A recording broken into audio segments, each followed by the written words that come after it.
wanted to take a moment here and go over how to, I guess, essentially set up your Axe effects to get a patch going. Obviously, many of the patches that you pull up are great, and you can find many great sounds. But today, I want to go over how to start from scratch. As you see right now on my screen, I have my main patch set up.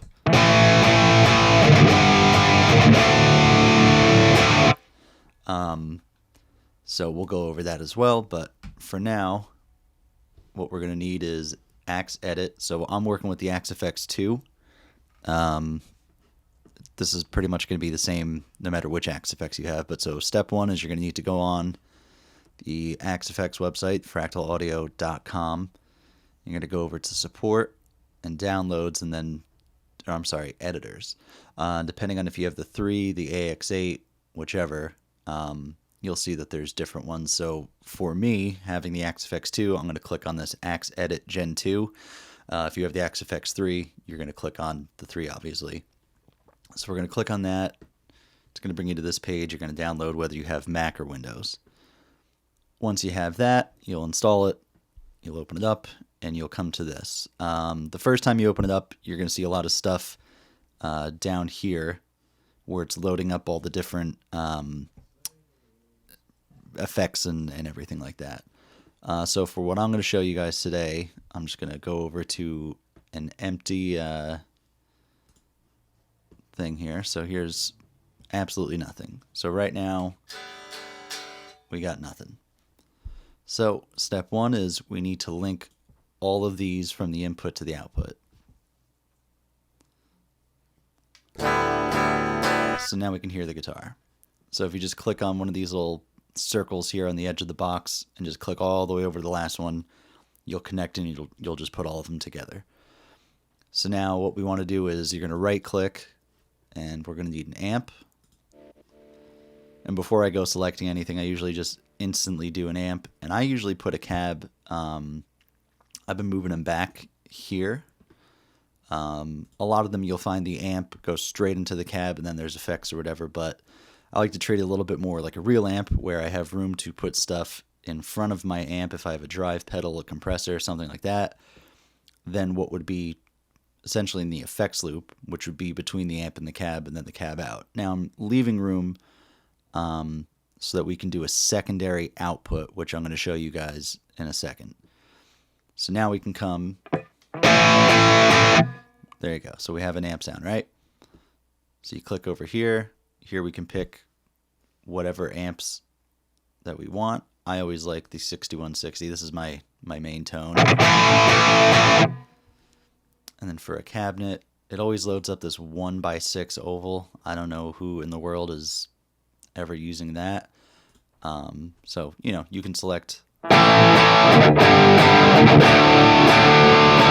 whatever it is that you want. And then, like I said, if we wanted to, we could add a drive pedal or something in front of this.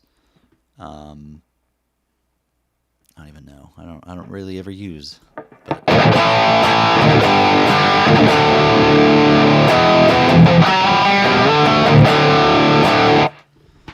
so now we have that going, right? So now this is always going to go to output 1. Now, for my live setup, I'm running what we're looking at now so that I can send output 1 to the front of house. But then output 2, I have it set up so that I can run to my actual 212 cabinet on stage, right?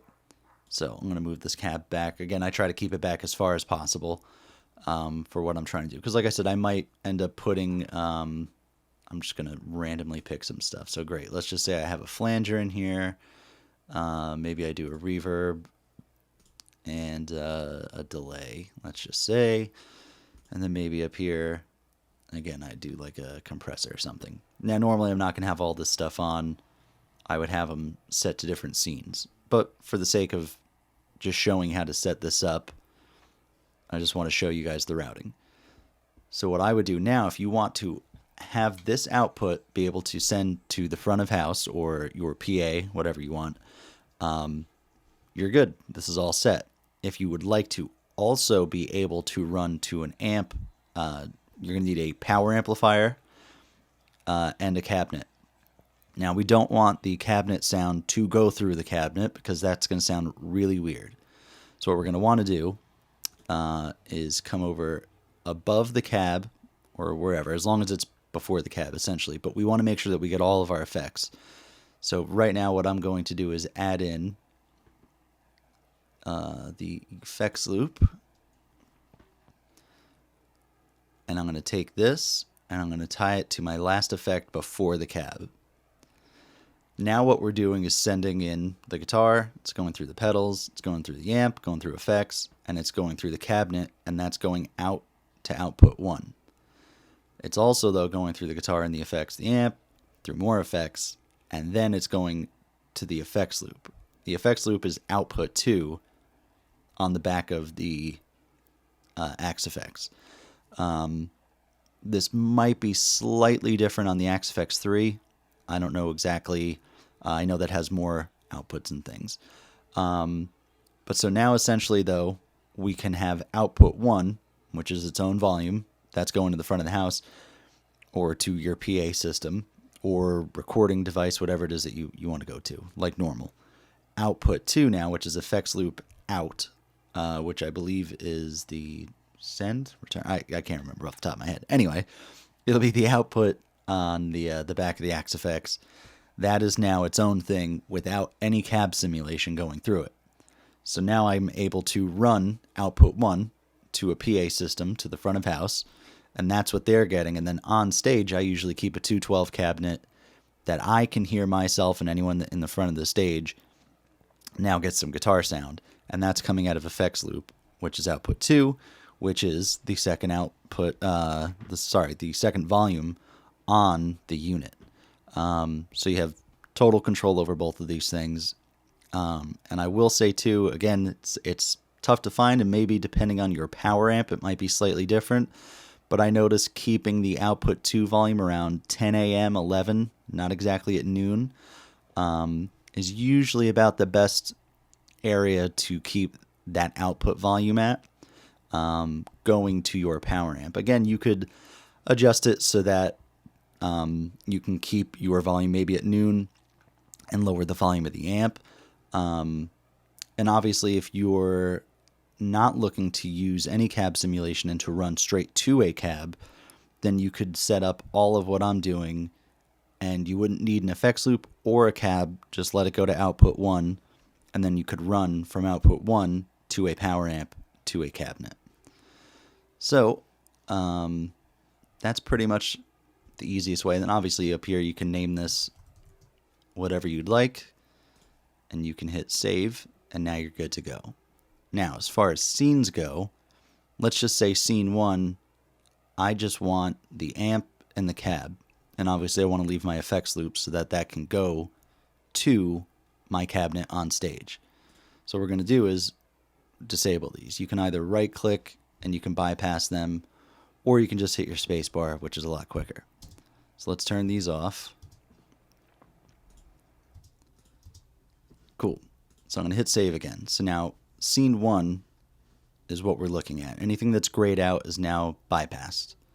If we come to scene 2, you're going to notice it randomly decided to turn on certain things.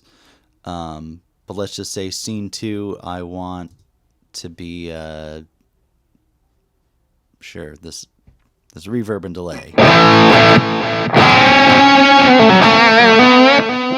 Cool. So we like that. Let's go to scene 3. Let's say scene 3, I would want the delay off and the drive on, and that's scene 3, right? So I'm going to hit save now. And now if we go back to scene 1,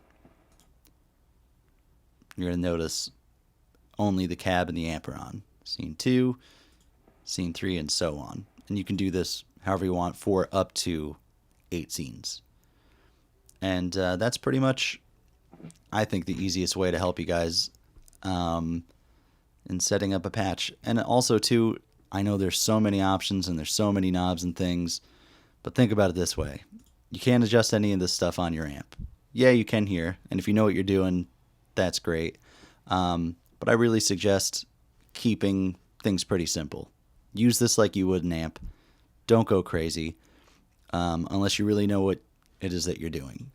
For instance, if we come into my main tone, so this is kind of my main patch. I got this thing set up so I can do practically everything. And you'll see here, like, I have my basic stuff, but I don't have, well, I guess I do, sorry.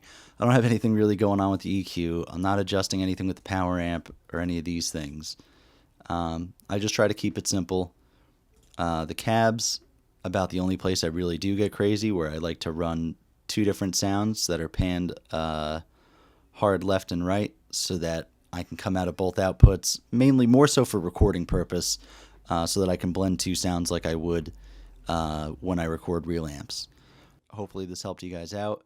If anyone has any questions, just feel free to leave a comment below, and I will do my best to get back to everybody.